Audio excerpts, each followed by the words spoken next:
Some murders wear gloves not to hide blood, but to smother legacy. Tonight's mystery begins not with a scream, but with a silence, a composer's voice stilled, not by violence, but by design. As Holmes unravels a crime woven from envy, deception, and stolen art, the question arises, can a man be killed by the theft of his memory alone?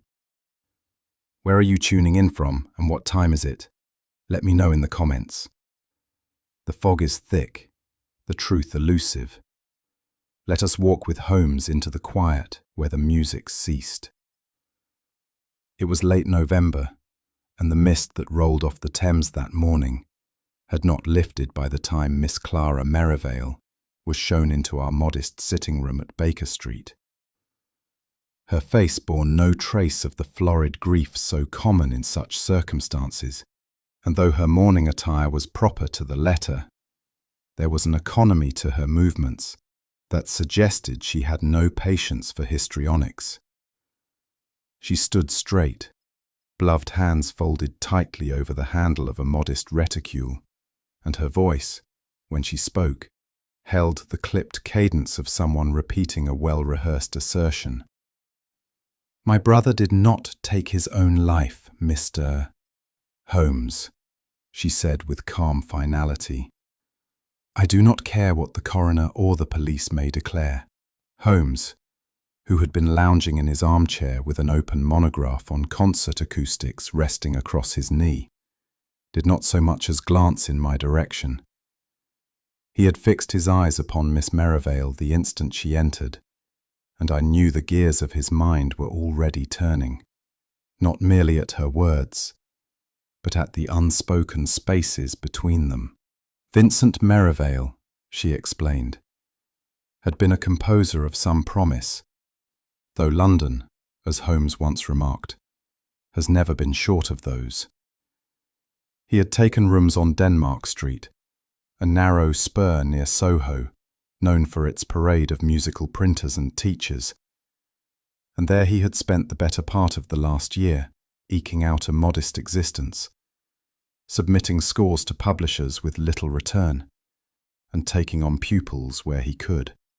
He was gifted, Miss Merivale said simply, with the conviction of one who had said it many times before, and had tired of defending the assertion. His instructors at the academy said so, and those who envied him whispered it less kindly. But his fortunes had lately declined, Holmes asked, steepling his fingers. Financially, yes. Artistically, no. He had completed a piece only last week which he claimed would redeem his name. He had titled it The Midnight Elegy. A shadow crossed her brow then, and for the first time I saw her throat move with a suppressed effort. Holmes's eyes sharpened almost imperceptibly. "Indeed," he said. "And was this work found?" "No," she replied. That left her face, and now hovered somewhere near her collar, where a brooch of modest taste fastened her crepe. "You speak of your brother," he said softly, with dignity and precision, "but not, I think, with confusion." She looked at him directly, perhaps sensing his intent. "I have not the luxury for confusion, Mr. Holmes, not when those entrusted with the truth are so eager to dispose of it." "Quite so," he murmured, his fingers tightening slightly. "But confusion, Miss Merivale, is the honest companion of grief, and your clarity, admirable as it may be, suggests something else entirely." She did not flinch at the implication. "Tell me, Miss Merivale," Holmes said, "what precisely did you see when you arrived at your brother's rooms?" "I was not the one to discover him," she replied. "It was the landlady, Mrs. Ainsworth, who fetched the constable. I arrived some hours later, after being sent for, but I did see the room before it was cleared." She described it without embellishment. Vincent had been found seated upright in his chair by the writing desk, the gas fire extinguished, but the lingering scent unmistakable. The coroner had ruled death by asphyxiation, yet the scene held disquieting anomalies. There was a broken window latch, she said. It had never given him trouble before. One of his compositions lay torn diagonally across the desk, and his metronome, an object he always kept near to hand, was gone altogether. Holmes raised an eyebrow at this last point. "Curious," he murmured. "Was anything else disturbed?" "Only the oil lamp. It had burned itself out." Curious indeed. Holmes stood and began to pace in slow, deliberate strides, hands clasped behind his back. He had grown still again, a stillness I had come to recognize as that of thought being tuned like a string to pitch. "You say the score was torn," he said at last. "Torn in two, rather than crumpled or burnt." "Yes, and yet the metronome, which I presume was mechanical, of decent weight, had vanished entirely."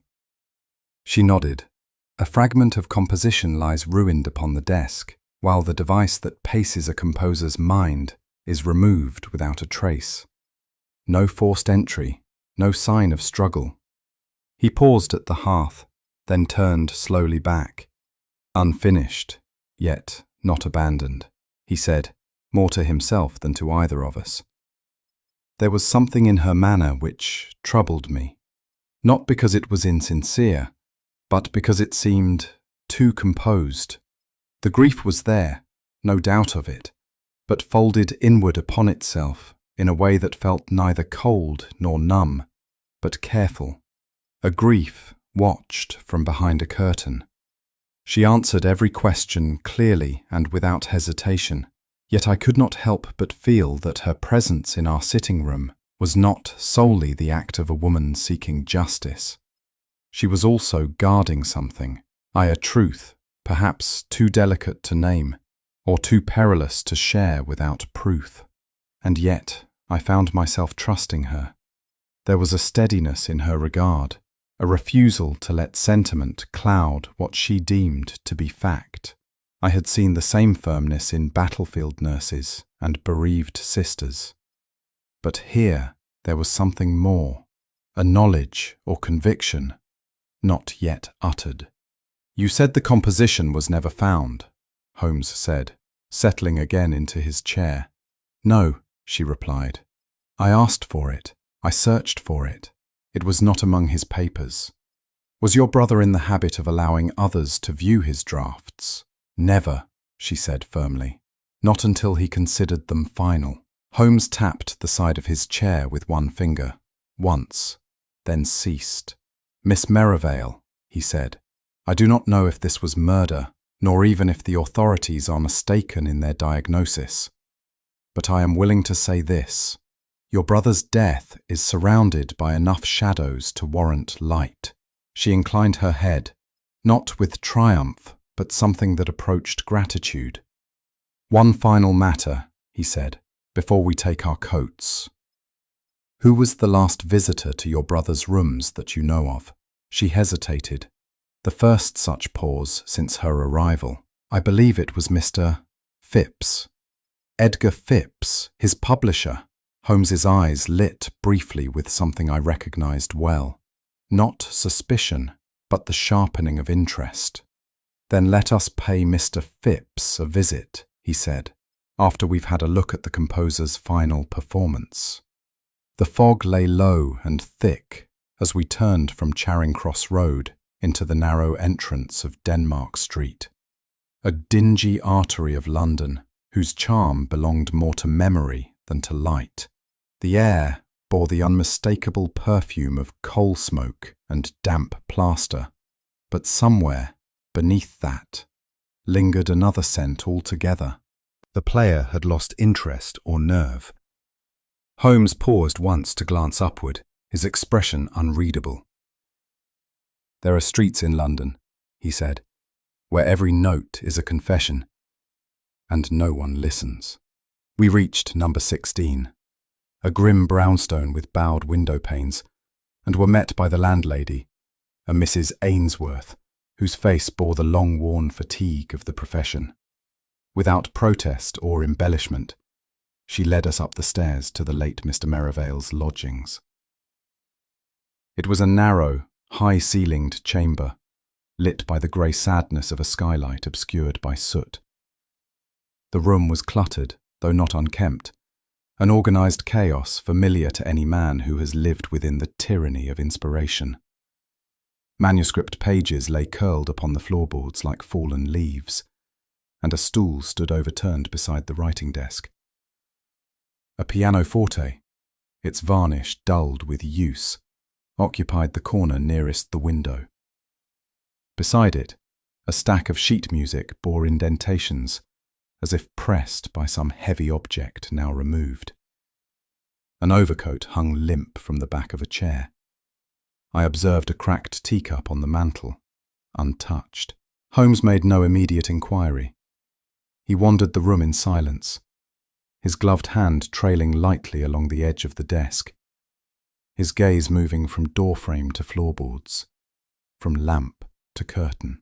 "It is not chaos," he murmured. "It is theatre." He moved at last to the hearth and knelt beside it, fingers parting the cooled ash with the delicacy of a surgeon examining tissue. After a moment, he leaned forward and inhaled, not deeply, but with precise intention. Then, with a pair of tweezers extracted from his coat pocket, he lifted a charred scrap of paper. "Scorched," he said, "but not by a careless hand." And recently I came to his side and caught the faintest edge of acrid ink, not the scent of a long-dead fire, but of something burned in haste. "The body was discovered by Mrs. Ainsworth at 9 o'clock in the morning," Holmes continued. "Yet this fire could not be more than a few hours old. It was lit, I suspect, well after Vincent Merivale had ceased breathing." "Then someone returned?" I asked. He did not answer at once, but sifted again through the ash. "Or never truly left," he said, quietly. From the debris, he lifted a single thick scrap of notepaper. It had curled inward at the corners from the flame, and its edge bore the signature fringe of hurried combustion. Yet one phrase remained, singed but unmistakable. "They will never hear my truth."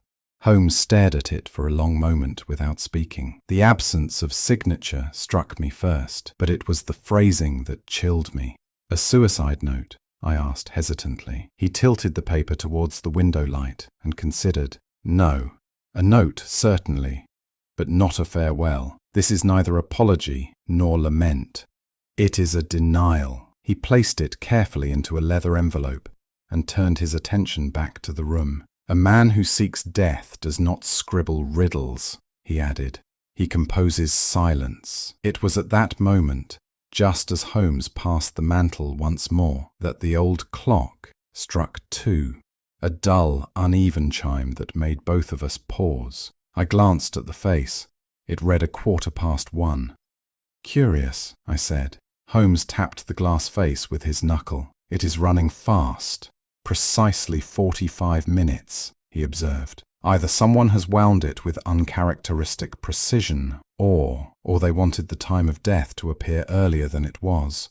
He said nothing in reply, but gave me a small, approving glance that warmed me more than I would admit. Holmes moved next to the desk, which bore the usual scatter of manuscript paper, blotter, and inkstand. He bent to examine a sheet that had fallen partially beneath the leg of the overturned stool. With a delicate hand, he lifted it and held it near the window. The page was torn hastily at the lower half, and upon it, written in what I judged to be the same hand as the burned fragment, was a single bar of musical notation. 5 notes, inked hurriedly, the staff itself slightly crooked. He studied it in silence, his brows drawing together in concentration. "Odd," he murmured at last. "It is not a theme. It is not even a phrase. It is a breath." He folded the scrap carefully and slipped it into his coat.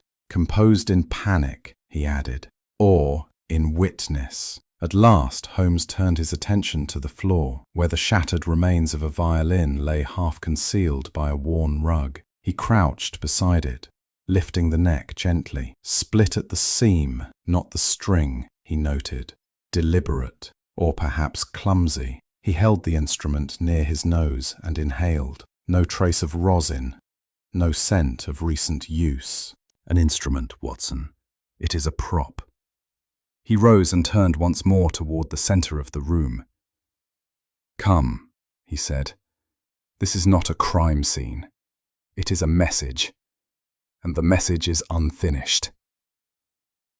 Mr. Edgar Phipps received us in a room so meticulously arranged that it appeared more the office of a banker than that of a music publisher. Mahogany shelving gleamed with a lacquered sheen. Ledgers were arranged in precise alignment along the sideboard, and a glass-fronted cabinet displayed folios of printed scores that boasted names of modest renown. Mr. Phipps himself was a pale, elegant man in his early 50s, with a neatly waxed moustache, and a manner that exuded the sort of polished civility which does not disguise, but merely frames a man's irritation. My acquaintance with Mr. Merivale, he said, steepling his fingers over a blotter entirely free of ink, was brief, and not, I regret to say, commercially fruitful. He was talented, of course. Many are. But as you well know, Mr. Holmes, talent is no guarantee of solvency. Holmes offered no rebuttal, only a courteous nod. I understand he submitted a new work to you, an elegy. Mr. Phipps gave a small, almost imperceptible shrug. There was mention of such a piece, yes. But no manuscript ever crossed this desk. Holmes's eyes flicked to the man's ring finger, where a faint indentation suggested a recently absent signet, then back to his face. And yet you agreed to meet with him the day before his death. A courtesy, said Phipps, his smile thinning. Not a contract. When Holmes requested to see Mr. Phipps's account records regarding Vincent Merivale, the publisher did not demur. Indeed, he opened the ledger himself and turned it with delicately gloved fingers. The name Merivale appeared thrice. Once in the column of submissions, once under advances, the figure modest, and once, finally, struck through in red ink beside the notation, cancelled, 12th of October. His last submission, Phipps said, was rejected by our editorial committee. Lacking structure, overly introspective. I warned him against indulgence. Holmes tapped the page lightly with one finger. There is no mention here, he said, of any draft titled The Midnight Elegy. Phipps blinked. There wouldn't be. As I said, I never received it. He folded the book shut with quiet precision. There is a tragic poetry in what Vincent created, he said, but it may have been the sort better suited to private hearing. Or private theft, Holmes muttered once we had stepped back into the street. If Mr. Phipps had presented the face of professional detachment, Celeste Durant offered us something far more fragile. The polished veneer of a woman rehearsing sorrow. She received us at her modest flat in Bloomsbury, her pale gold hair drawn back with a ribbon that had once been fine, and now merely obedient. Her parlour bore the faint scent of camphor and a trace of last night's perfume.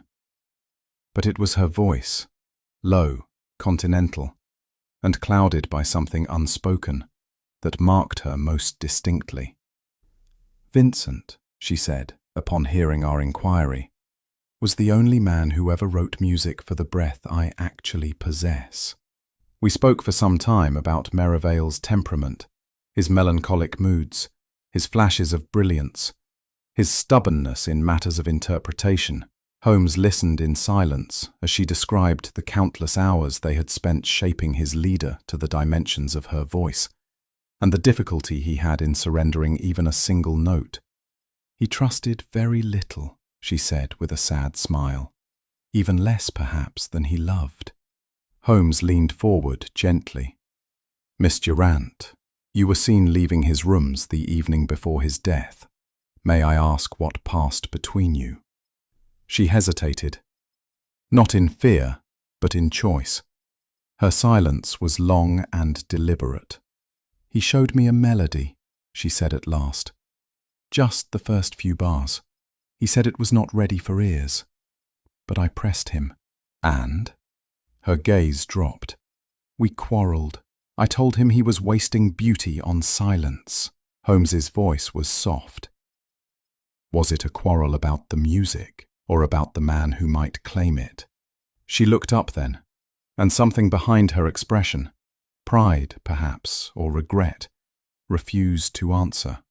As Miss Durant rose to bring us tea, my eye fell upon a collection of bound scores resting upon the pianoforte, worn with use, many annotated in her flowing French hand. One folio in particular bore Vincent Merivale's name, though the title page had been partially blotted and re-inked. My curiosity, ever restless in Holmes's shadow, compelled me to lift the cover. There, nestled between exercises by Schumann and Gounod, lay a loose page in Vincent's hand.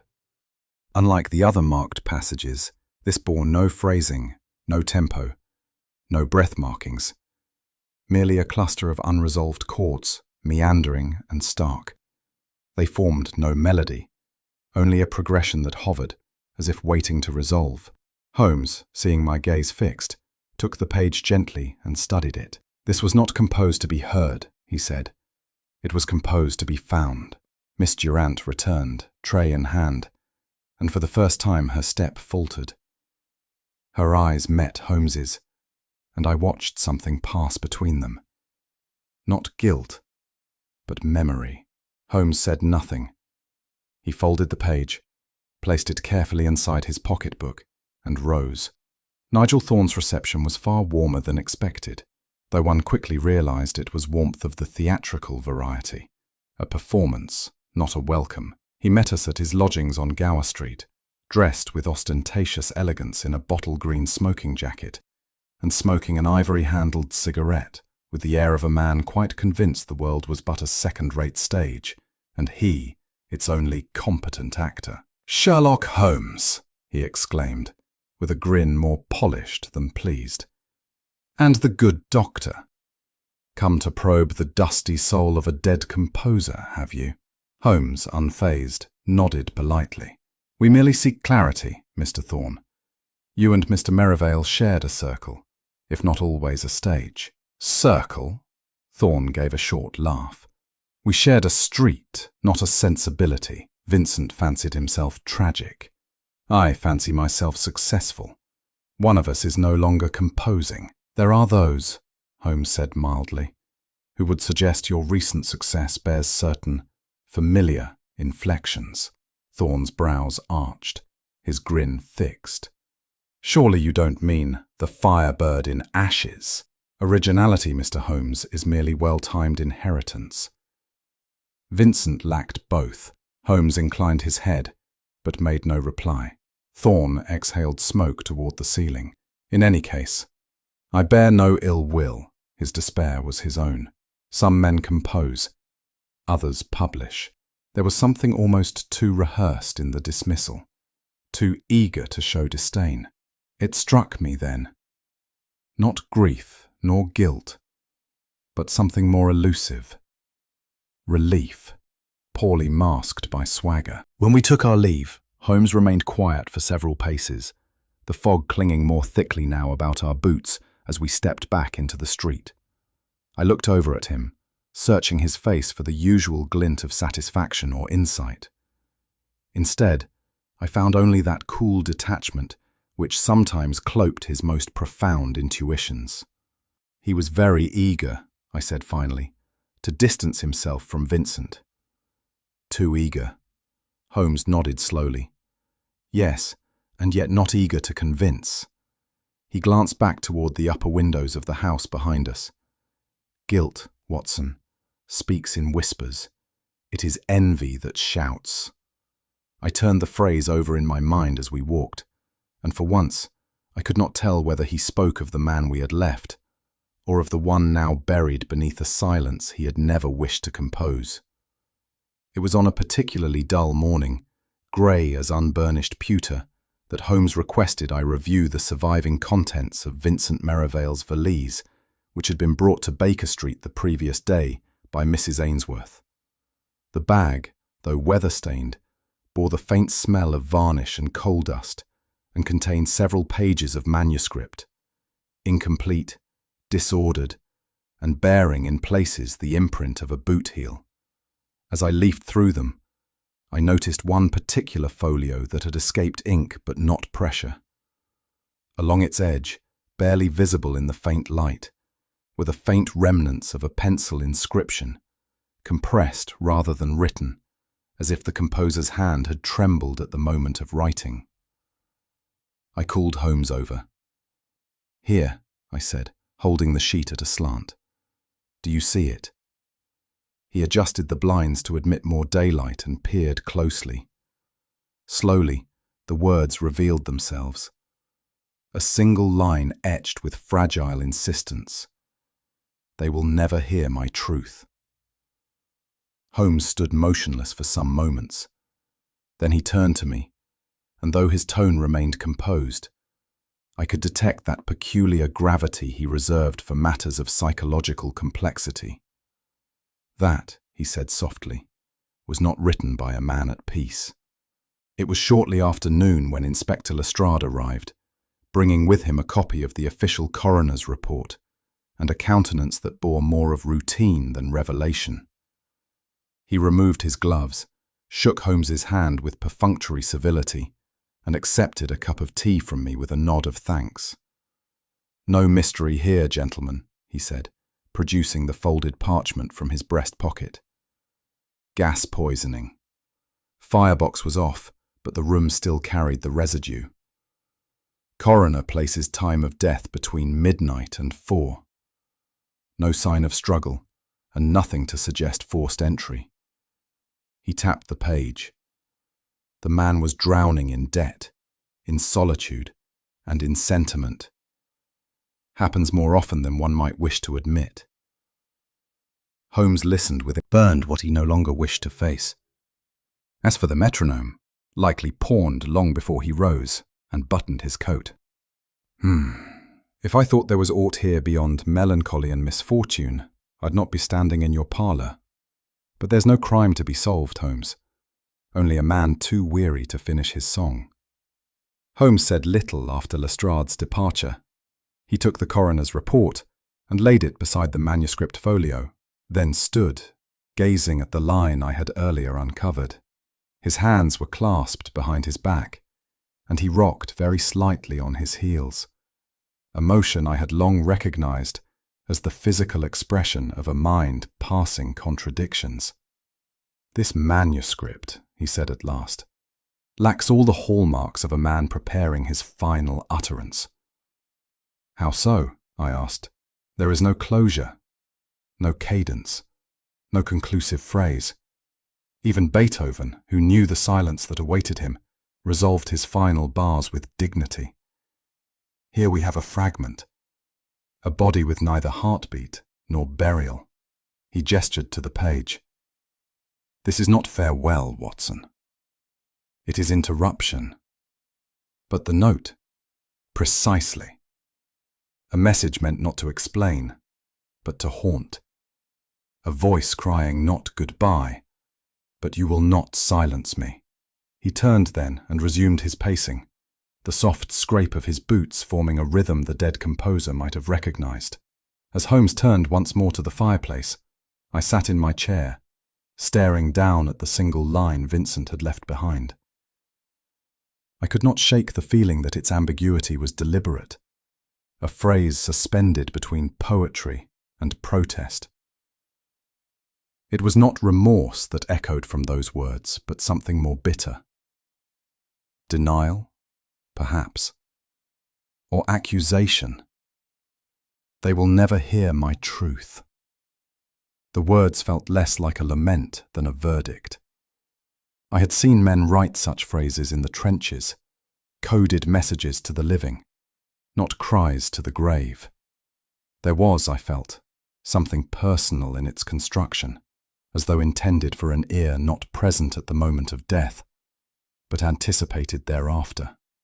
A listener not of music, but of conscience. I looked up and saw Holmes gazing into the empty grate, the poker motionless in his hand. He was frowning, not in frustration, but in thought. There are silences, he said, which do not follow sound, but wait for it. Holmes requested once again that Miss Merivale be sent for, and when she arrived, he greeted her with a nod that bore neither solemnity nor sympathy, but only professional focus. "You told me," he said, "that your brother's metronome was missing, that the score upon his desk was torn." "Yes," she said, "that is so." "And the window latch was broken." She nodded. "Now tell me, had your brother any history of nervous complaint?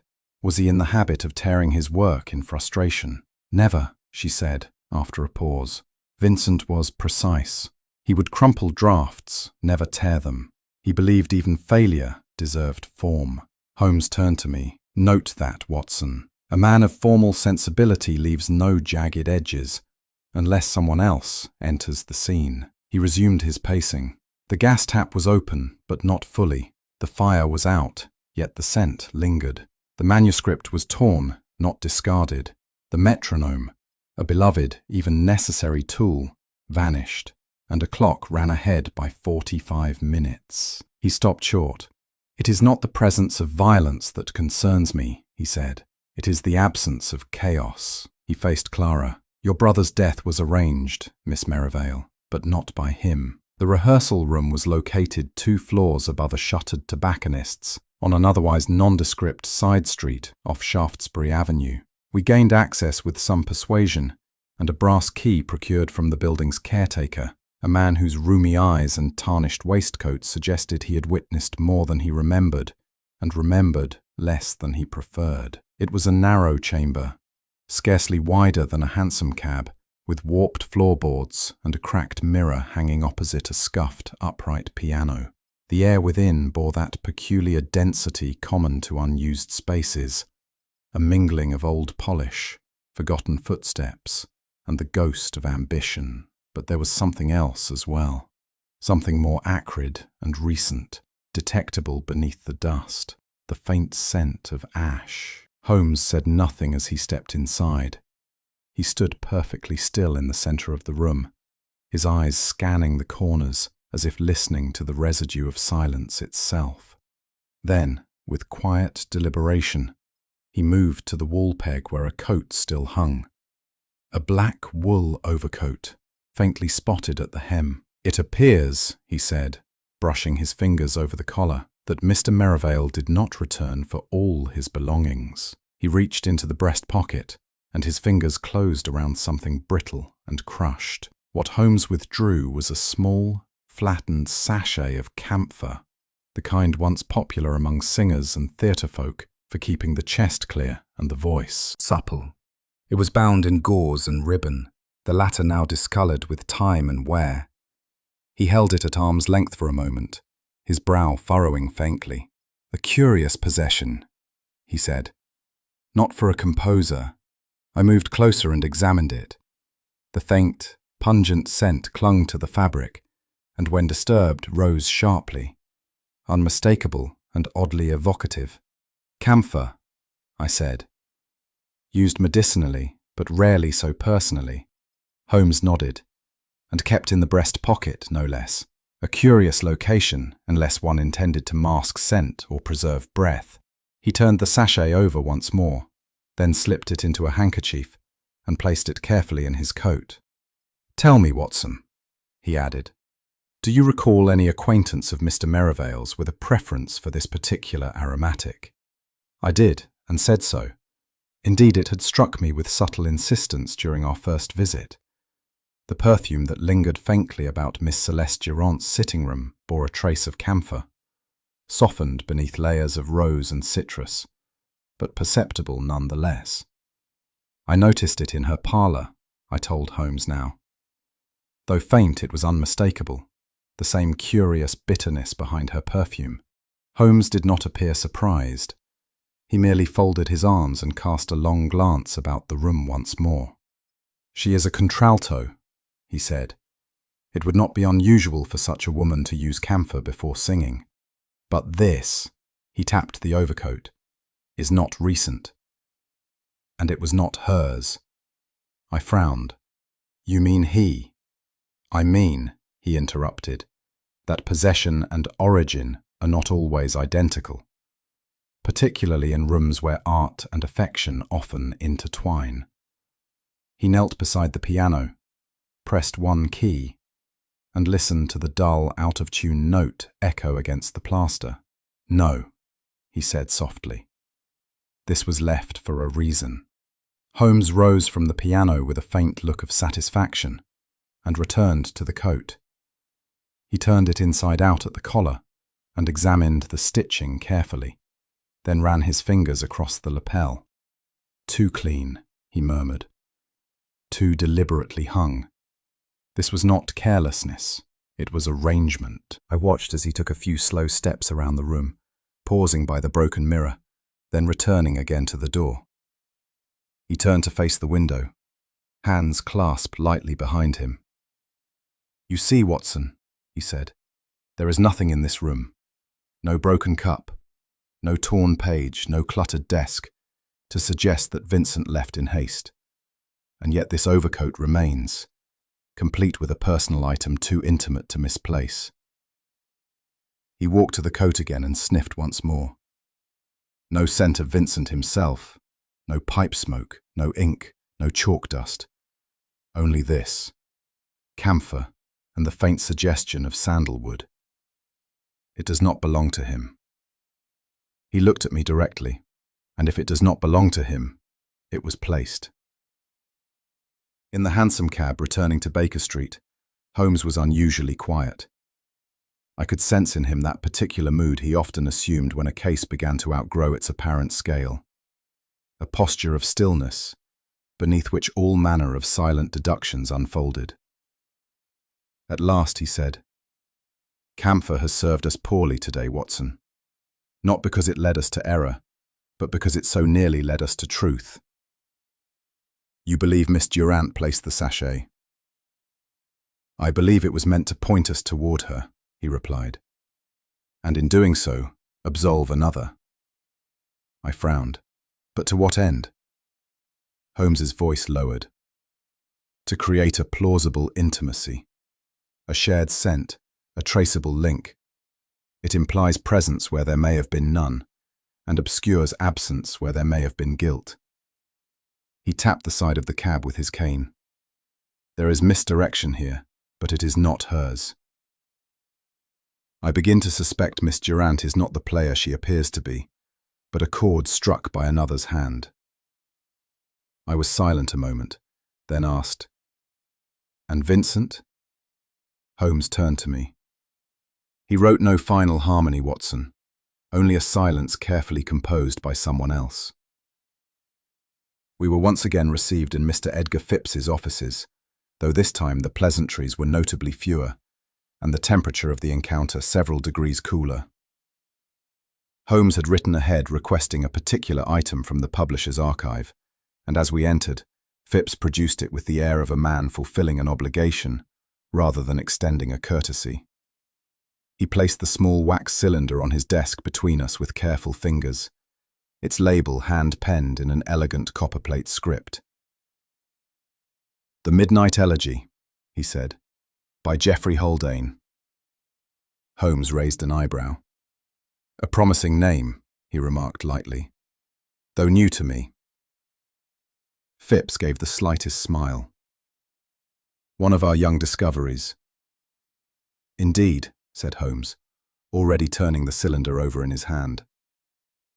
"Curious, is it not, How often the newly discovered bear a striking resemblance to the phonograph in the corner, wound the mechanism and set the needle to the groove. The room fell quiet as the soft crackle gave way to the first strains of melody. And then, Holmes sat very still. It began with a spare motif, mournful and simple, a sequence of rising intervals that echoed precisely the fragment Holmes had recovered from Vincent's desk, the one penned in haste, perhaps in fear. As the composition progressed, the theme returned, deepened, embellished, but unmistakable. I felt it before I understood it. There was a sadness in the melody that belonged to no imitator. Holmes did not move. His eyes remained fixed on the window pane behind Phipps's desk, but I knew he was not seeing it. He was listening, not merely to the sound, but to the structure, the contour, the harmonic turn of thought. When the piece ended, he asked quietly, "How long has Mr. Haldane been in your employ?" Phipps gave a short breath through his nose. The composition was submitted anonymously. We assigned the name. Holmes turned to him, his voice soft but sharpened at the edge. "I rather thought you had." For several seconds after the last note faded, no one spoke. There is a particular stillness that descends upon a room. Not when something has happened, but when all parties understand that something has been revealed. Holmes turned back to the phonograph, and without comment, replayed the final minute. As the familiar motif returned, he leaned forward slightly, his fingers steepled, his eyes half-lidded in concentration. "The timing is identical," he murmured. "The phrasing, down to the breath marks, the rests. It is not merely homage, Watson. It is duplication." I looked to Phipps, whose hands remained folded too neatly upon the desk. Holmes let the needle return to rest and rose. "We are not dealing with a forgery," he said. "We are dealing with a theft. A theft, not of pages, but of identity." Phipps cleared his throat. "I fail to see how this—" "No," Holmes said, cutting across him, his voice still calm. "You have seen everything exactly as you wished it to appear. But the melody does not lie." We had returned to Baker Street, and were seated once more beside the fire, when Miss Clara Merivale arrived, summoned by Holmes, for what he described as a matter of personal clarification. She entered with her usual composure, though her eyes betrayed a quiet tension. Holmes gestured for her to sit, and after a pause produced the same page I had seen tucked into Miss Durant's scorebook, the one in Vincent's hand. "Miss Merivale," he said, gently, "does this passage seem familiar to you?" She leaned forward, brow drawn, and studied the page. "It was his," she said. "Vincent had me copy it, weeks ago. He dictated it aloud, note by note. I remember because it took him 3 attempts to decide upon the closing phrase." Holmes nodded slowly. "You transcribed it yourself?" "Yes, at his request. He said his hand was tired and that he trusted my accuracy." She hesitated. "I thought nothing of it at the time." Holmes steepled his fingers. "And that transcription, did you deliver it to anyone?" She flushed slightly. "Only to Mr. Phipps. Vincent asked me to post it with his bundle. A set of excerpts he said were for review." Holmes closed his eyes briefly. "That," he said, "was when the elegy ceased to be his." It was late that evening when Holmes finally spoke of motive, not to me, nor to Clara, but to himself, as though seeking the right phrasing for something unspoken. "Greed is a simple crime, Watson," he said, "and jealousy a common one. But this," he tapped the edge of the phonograph's casing, "this is something more insidious. It is theft not of property, but of self. He stood and walked to the fire, his back to me. To take a man's signature is forgery. But to take his soul, to press it into wax, to stamp it with another name and sell it under false breath, that is a crime of quieter violence. I watched him in the reflection of the glass. It is not the money that wounds, nor even the betrayal, he said. It is the silence imposed, the forced erasure. A composer may survive hunger, but not the loss of his voice. He turned then, and his gaze met mine. That, he said, is the motive that murdered Vincent Merivale. It was near dusk the following day when Holmes, having finished a quiet exchange with a bookseller on the corner of Denmark Street, was hailed from across the road by a man whose thread— "Pardon me, sir," he said to Holmes, "but I seen you looking at the place again. The building what had the death." Holmes inclined his head with polite neutrality. "You observed something, did you?" The man nodded slowly. "Aye, night of the trouble. I was in my spot, over by the alley grate where the kitchen smoke comes up. Just past midnight, I'd say, I saw a gent come out. Didn't look round, didn't stop. But what caught me were the gloves. Gloves, black and clean, not like a coal porter's or a coachman's, more like a banker's or a burglar's." Holmes gave the man a shilling and motioned for him to continue. The fiddler obliged. "Tall chap," he said, "not heavy, but walked fast. Looked like he'd come down the staircase 3 at a time." "You saw his face?" "No, sir. Had his collar turned up, hat low. But the gloves, that's what I remember. Not just black, but shiny. Clean like they'd not touched dirt in days." "Anything in his hands?" The man frowned. "Nothing I saw, but he kept them close to his coat, like he were holding something under it." Holmes's eyes narrowed slightly. "And the time?" "I'd just wound down my fiddle. Couldn't get more than pennies from the foggy lot that night. It must have been near 12:10, maybe a few minutes more." Holmes nodded again, slower this time. "You've done very well, Mr. Call me Joe." "Then thank you, Joe. You may have helped more than you know." That night, after the fiddler had gone and the last of the evening's damp had seeped into our collars, Holmes and I sat in our rooms once more, with notebooks open and memories freshly stirred. I had brought out the constable's original statement, taken on the morning Vincent's body had been discovered, and Holmes had my own jottings spread beside it. "Mrs. Ainsworth heard nothing until well after dawn," I said. "She was woken by the milk boy tapping at the kitchen." Holmes nodded, and the constable put time of death somewhere between midnight and 4. Yet the fiddler saw a man, gloved, hurried, leaving the building just past 12. Exactly. Holmes moved to the fire and placed one hand on the mantel. "Now consider this. If death occurred after the man departed, he cannot be our culprit. But if before, then the man was staging the scene." "Quite." He stepped back to the table. "We have a window of roughly 3 hours, but only one moment of motion. That," he said, tapping the page, "is the moment that matters." My thoughts turned, as they naturally did, to Nigel Thorne. His disdain for Vincent, his pride, his access to musical circles, all pointed toward capacity and opportunity. And the gloves, elegant, theatrical, could easily be imagined adorning his polished fingers. I voiced as much to Holmes. He shook his head. "Tempting, Watson, but wrong." "Why?" Holmes settled into his chair, his long fingers steepled before him. "First, Thorne's whereabouts are accounted for by 3 separate witnesses at the Chelsea Club, where he was seen carousing past 2.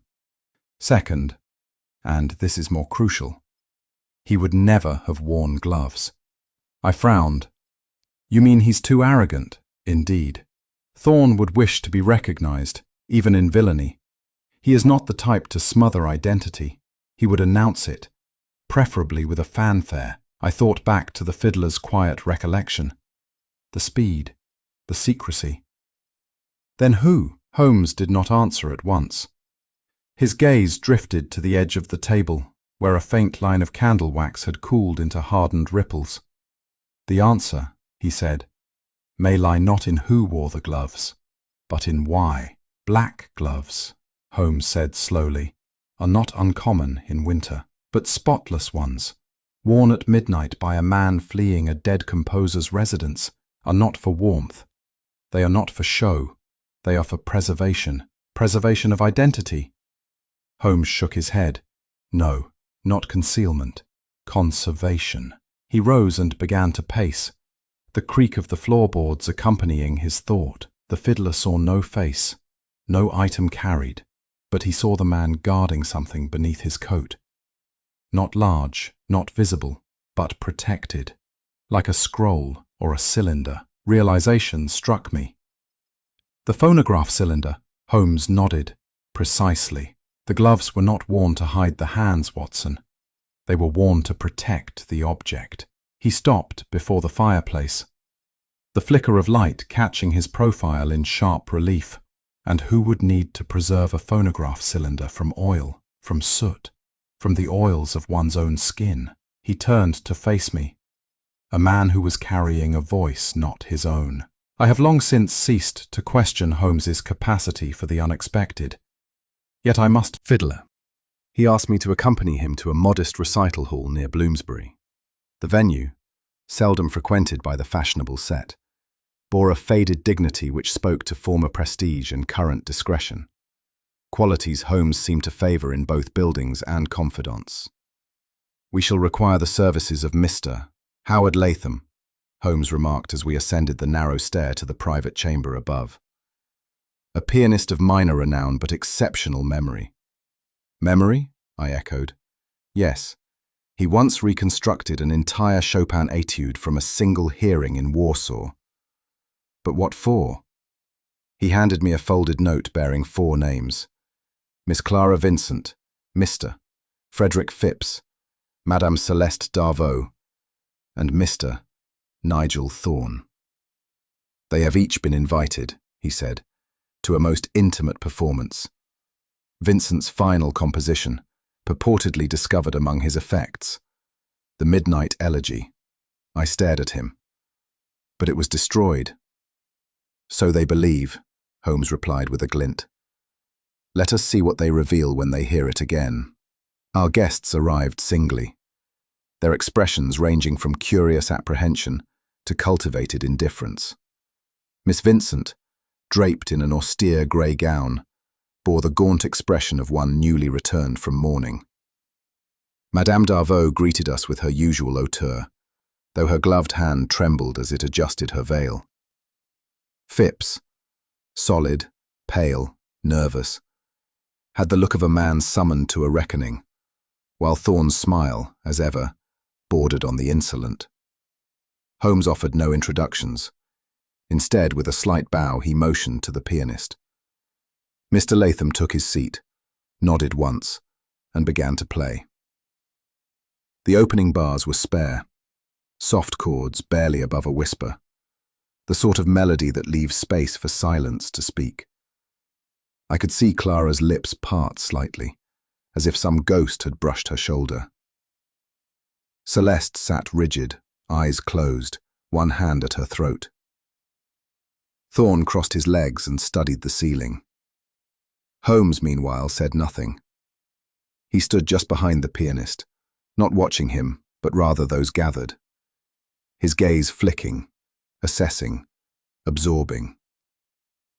Not a note escaped his attention, nor a breath from those listening. When the first crescendo came, mournful, aching, undeniably beautiful, I confess it stirred even my medically tempered heart. And yet Holmes's attention remained fixed, not on the art, but on the audience. It was in the 4th minute, during a passage I later learned was marked dolente e urgente, that the disturbance occurred. Phipps, who until then had sat with his fingers laced tightly in his lap, suddenly straightened as if struck. His shoulders stiffened, his jaw set hard, and for a brief second, His eyes darted to Clara. Not in wonder, but in terror. Then, as the pianist reached the second theme, a delicate repetition with slight modulation, Phipps rose too quickly, stumbled against the edge of his chair, and dropped his handkerchief. Holmes's eyes did not shift. "Mr. Phipps," he said, in a tone so calm it might have been mistaken for courtesy. "Are you unwell?" Phipps, red-faced and breathless, managed a weak smile. "Only a touch of dizziness," he said. "The music.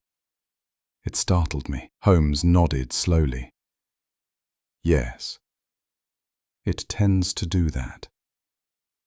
Especially when it is one's own." The silence that followed was unlike any I had known. Even the keys fell quiet. Holmes did not raise his voice, nor did he move from his position beside the pianist's bench, and yet, as he turned to face the gathering, it seemed the very air within that narrow chamber grew stiller, as though time itself had paused to hear what he might say. "There are crimes," said he, "whose brutality lies not in the act, but in the precision of the illusion they construct. One might call it an aesthetic of guilt." He gestured gently toward the now stilled instrument. "You have all heard it. The Midnight Elegy. Or rather, the piece once believed, lost to ashes and grief. And yet here it is, note for note.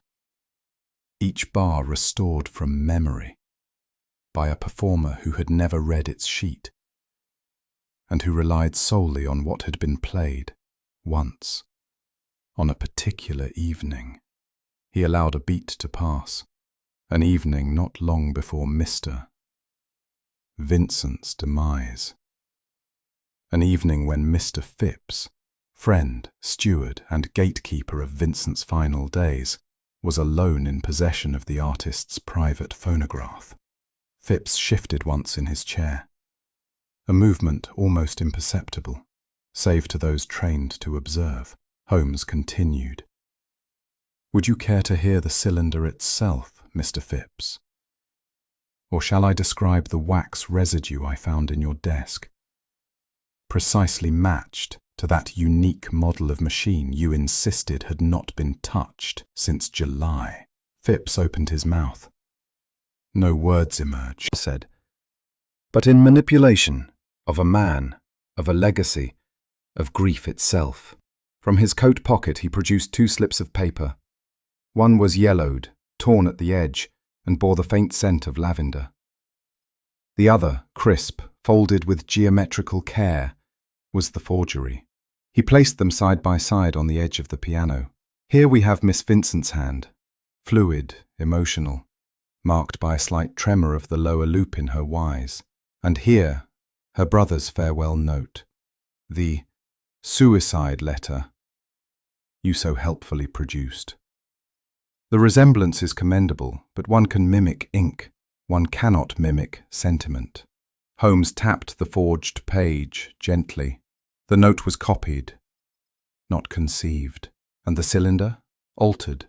Certain bars suppressed, certain breaths edited, enough to create a portrait of despair, enough to nudge a grieving sister toward acceptance.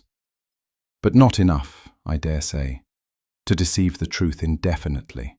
Clara Vincent had not spoken. Throughout Holmes's address, she had remained seated, hands folded in her lap, a gaze fixed not on Phipps, but on the empty corner of the room, as though some private theatre played out only for her. When Holmes's final words faded into silence, she stirred, not abruptly, but like one emerging from deep thought. There were no tears. Her voice, when it came, was quiet, almost calm. "Then he didn't take his own life." Holmes inclined his head. "No, Miss Vincent." She nodded once, and I thought I saw something shift in her. Not relief, not rage, but an untethering, as though she had, until now, borne the weight of a lie she dared not question. "My brother," she said, "was proud, stubborn, yes, but never one to retreat into shadows. She exhaled slowly, the kind of breath that empties months of anguish in a single movement. And then she stood. "I should like to hear the piece again," she said softly. From the beginning, as he intended, and with that, she took her seat not in grief, but in remembrance. The morning following our return from Hanover Place broke with that particular chill, peculiar to late November, the kind of damp that seeps not merely into one's coat, but into one's bones. Holmes and I ascended the familiar steps of Baker Street without conversation, our collars turned up against the fog that hung like gauze across the city's weary face. Inside, Mrs. Hudson had already kindled the hearth, and the grate gave a low, companionable rattle as we stepped into our sitting room, now dully lit by the diffused morning light beyond the curtained windows. Neither of us removed our coats immediately. Holmes stood by the fire, his eyes fixed not on the flames but on some inward scene that I dared not disturb. There was in his posture no satisfaction, no triumph, only the quiet gravity I had come to associate with cases where the solution, though incontrovertible, carried no victory. I busied myself with the kettle and left him to his silence, knowing that the conclusions he had drawn were yet settling in his mind, like ashes finding their rest. At length Holmes spoke, not looking up from the fire. "There is something singular, Watson, in a crime that draws no blood and raises no cry, yet wounds more deeply than a blade." He turned and seated himself, steepling his fingers in that familiar pose, though his expression was more contemplative than usual. Vincent Merivale was not murdered in the conventional sense. No knife pierced his flesh, no poison tampered with his tea, and yet he was all the same silenced. His voice, his music, his very creative essence, suffocated beneath the weight of a false narrative, forged correspondence, and the manipulation of memory. I nodded slowly. "You mean to say that his art was the victim?" "Precisely. And with it, the man. For what is an artist but the sum of his expression? Phipps did not need to strike a blow. He needed only to rearrange the perception of those left behind, to suggest despair where there had been defiance, to substitute finality where there was still struggle. Holmes leaned back, his eyes half-lidded. "It is a chilling species of murder, Watson. One that requires no weapon, but understands the anatomy of remembrance." "But what of the gloves?" I asked, stirring my tea absently. "The black gloves seen on the night of Vincent's death." I had thought them meant to obscure identity. Holmes's lip curled, but without amusement. "On the contrary, Watson. Identity was never the danger. Phipps was too integral to the household, too present in its daily routines to be mistaken for a stranger. No. The gloves were donned not to hide who he was, but what he felt." He rose and paced slowly before the fire. Ink on the letter, the wax on the cylinder. The gloves were a psychological armour, worn not against detection but against conscience. I found myself shivering despite the fire. Holmes's words had struck a nerve that no blade could reach. We sat for some time in silence, the clock ticking in polite indifference to the musings of two weary men. At length, Holmes spoke again, more softly. "There is a cruelty, Watson, more enduring than murder, the theft of legacy. Vincent's music may yet be recovered, his manuscript perhaps reassembled, but the absence he has left behind, that space where he might have written 10 more elegies, a symphony, a requiem, that has been taken from the world. I thought of Clara, her hands folded in her lap, not weeping but breathing in the truth of her brother's end. I thought of the ruined pages, the silenced voice, the hollowed name. Art," Holmes continued, is more than arrangement of notes or pigment on canvas. It is remembrance in physical form.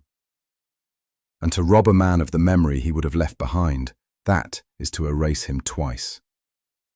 I could not reply. My chest felt heavy with a sadness I had no skill to articulate.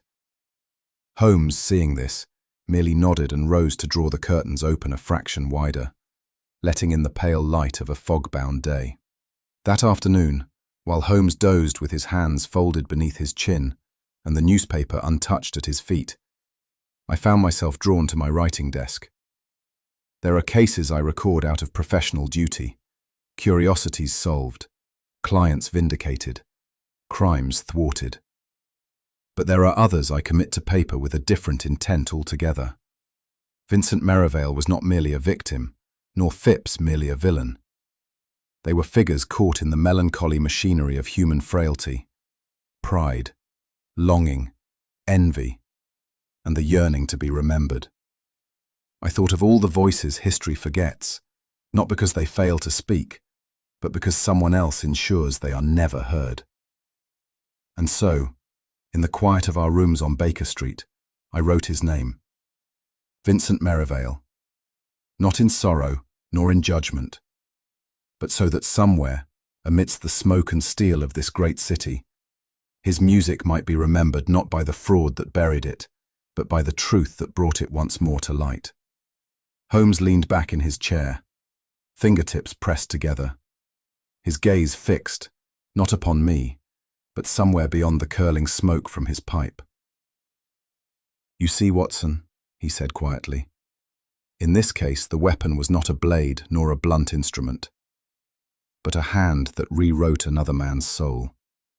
Reputation, once stolen, is seldom recovered, and in some quarters that theft is deemed bloodless.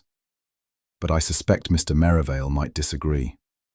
He paused, then added, almost as an afterthought, "There are crimes, my dear fellow, that leave no stains, save upon the conscience. What do you believe was the most unforgivable act in this case? Murder, or the theft of a man's artistic voice? Share your thoughts in the comments. I read them all with interest. And if you enjoyed this quiet pursuit of truth, consider subscribing for more Holmesian mysteries. Pass the story on to friends who enjoy a riddle wrapped in science.